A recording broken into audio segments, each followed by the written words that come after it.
Hello दोस्तों, beginners point में आपका स्वागत है और अभी हम कर रहे हैं chapter 6, the age of reorganisation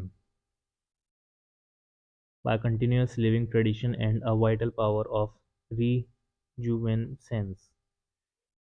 इस वर्ड का मतलब है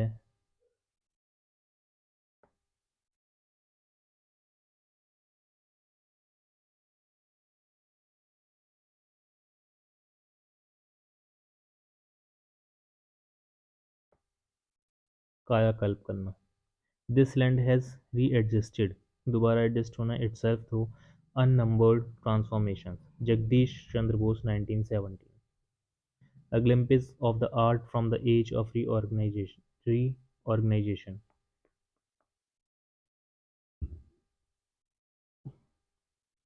भविष्य, जो पहले ही पढ़ा था, and Grove had recovered from their journey to the Maurya Empire and were itching for another adventure.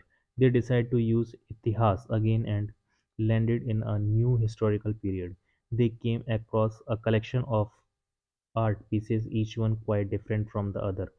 6.1.1. They wondered, could these artifacts belong to multiple kingdoms rather than just one? They guessed right. In this chapter, we will travel over a fairly long period. Here we go. Very little is known about Ashoka's successor to the throne. It is generally accepted, however, that the last Maurya emperor was assassinated around 185 BCE by his commander-in-chief, Pushyamitra Shunga. This led to breakup of the empire hardly half a century after Ashoka, as we mentioned in the last chapter. Many new kingdoms emerged across the subcontinent, which often were earlier tributary kingdoms under the overlordship of the Maurya Empire. The northwest region became weak, exposing it to invasions from outside the subcontinent.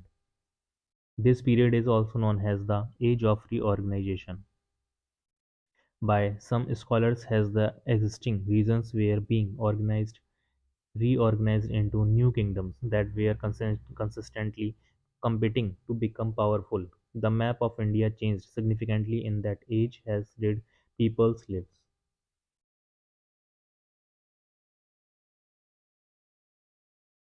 Matrimonial alliance, an alliance arranged through a marriage generally between two members of royal families. In practice, this would often mean a king offering his daughter for marriage into the royal family of a neighboring kingdom, with the intention of cementing of an alliance between the two kingdoms.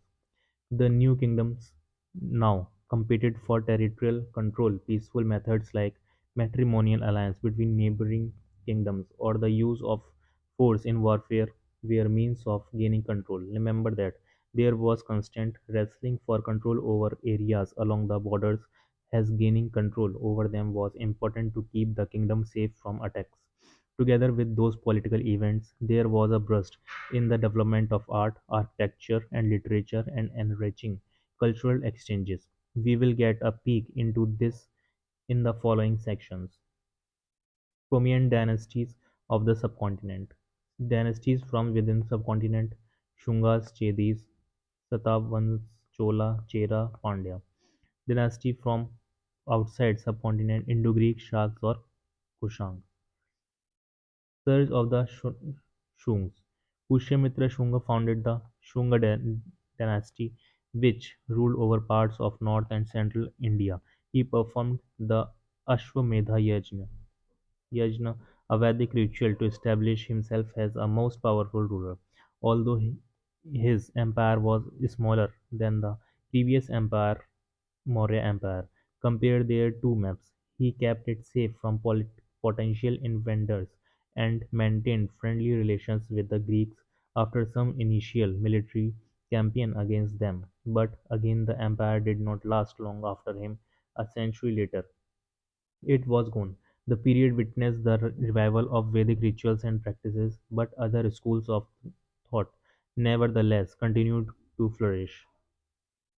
Scene from the Himalaya in which King Rama is seen performing the Ashwamedha Yajna.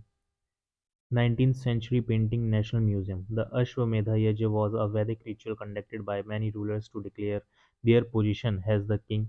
In this ritual, a horse accompanied by soldiers was left to wander freely, and territory that the horse crossed unchallenged was considered to become a part of the king's empire. If any ruler stopped the horse, it led to a battle to determine supremacy. Sanskrit emerged as one of the preferred languages for philosophical and literary work. Do you recall some aspects of the Yoga Sutras in your physical education and well-being classes in grade 6? These Yoga Sutras were compiled by Patanjali during this period. The Shungas patronized literature, art, and architecture. The Bharata Stoop in present-day Madhya Pradesh presents us with beautiful examples of Shunga art. It was probably built during the time of Ashoka, but the Shungas added but beautifully carved railing and reliefs depicting stories from the Buddha's life. These are considered some of the earliest examples of Buddhist art. Railings at the Bharatu Stoop 6.5.2 Craving of Lakshmi on railing. A group of singers and dancers, elephants holding up the wheel of Dharma. Some Shung contribution art. Pillar with a Greek warrior male figure. 6.6.3 Woman with a child. Woman with a fan. A vase. Female figure with hair ornaments. Terracotta. Royal family. Bronze bangles covered with a thin layer of gold. Comb of ivory. Beads of necklace. A panel from the Bharatu Stoop. From the Satavahanas. From the limited evidence available, the Shungas seems to have waged wars with many of their neighboring regions. This may have included the Shatavahanas, who ruled large parts of the Deccan from the 2nd century BCE onwards. To the south of the Shunga Empire, sometimes referred to as Andhras, the Shatavahanas were a powerful dynasty. Their empire largely comprised of present-day Andhra Pradesh, Telangana, and Maharashtra, with different capital cities at different times. The most famous were Amravati and Pratisthana. Pathan trade and commerce appear to have flourished in the Satavahana kingdom.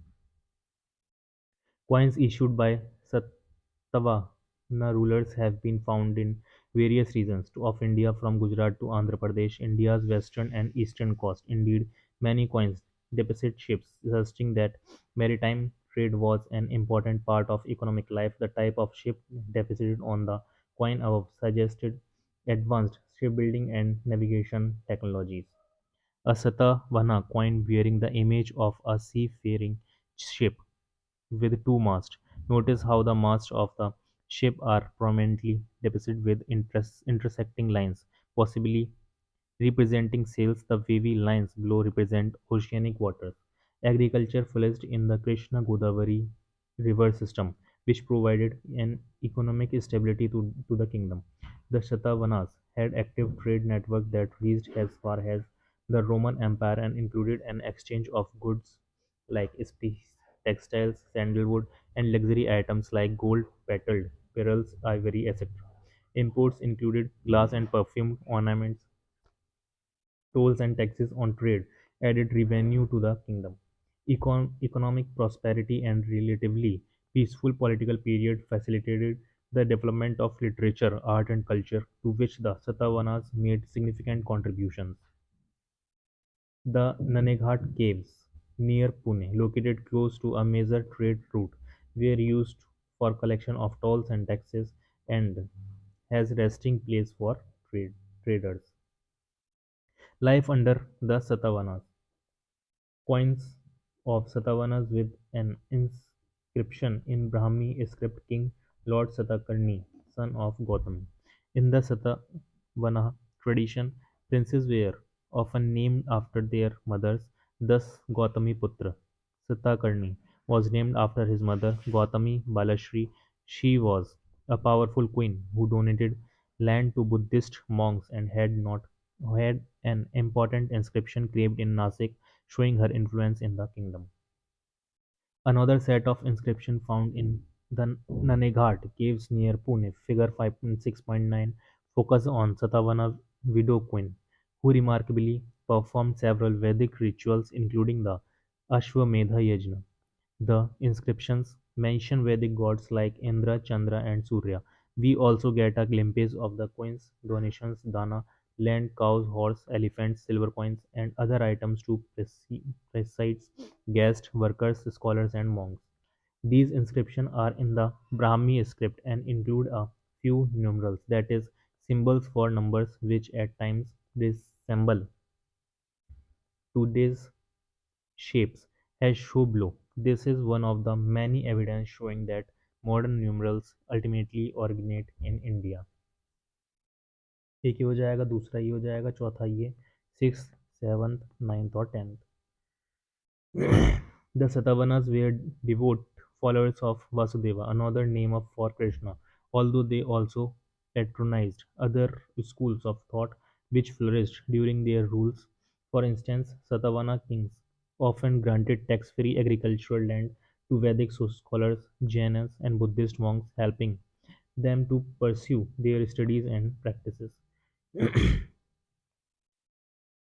The Kerala caves, Lonavala in present-day Maharashtra, to which the Satavahanas contributed during their reign. These caves were made for Buddhist monks.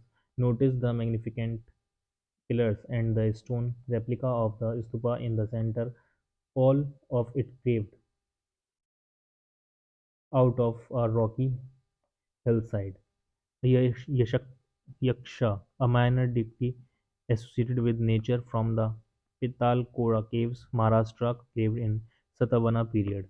ठीक है, इसके बाद यहाँ से पढ़ेंगे अब कल.